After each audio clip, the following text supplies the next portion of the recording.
Senior reporter Jake Wazikowski is live in Pottawattamie County near Honey Creek, where the road looks very different than what we saw earlier this week. Jake?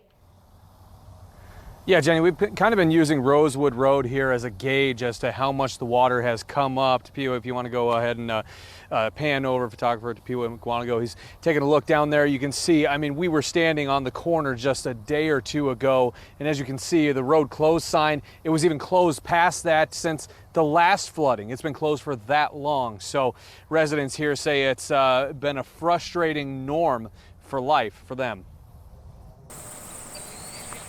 Almost 30 feet. That Missouri is definitely full of water. In the moderate flood stage. But people who live and own property in North Pottawattamie County are more than moderately concerned. It's kind of old hat by now. I mean, it's been 6 months, so it's just been another day so far this summer. Brian Hansen says his land near Honey Creek hasn't been able to grow anything because the high waters have come back for a third time, and some won't go away. He's watched crews do all they can to help. It's just one of them, what do you do? Yeah, you know it's coming. They worked like crazy with those excavators and cat here for about, I don't know, the last 2 weeks. I can't remember what day they worked in, and did the best they could with what they had to work with. Pottawattamie County Emergency Management said they already had levees they weren't able to fix before this round of flooding. And since the water rose, there's been a break in a berm and in a drainage ditch. The current is close to Interstate 29 north of Council Bluffs. A couple of exit ramps have been closed because of high water, but the interstate remains open.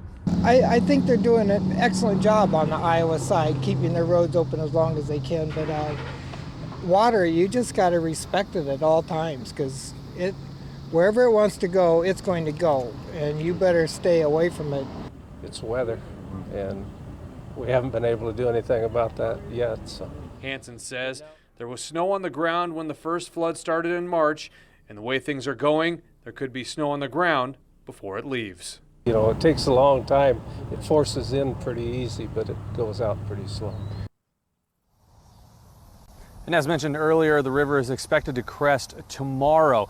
Now, emergency management has told residents around the area to get prepared to evacuate or get stuff out if they have water coming up on their property or feel threatened by this water rising. And we've seen a number of people moving things out of their homes for the second, possibly the third time in the last 6 months.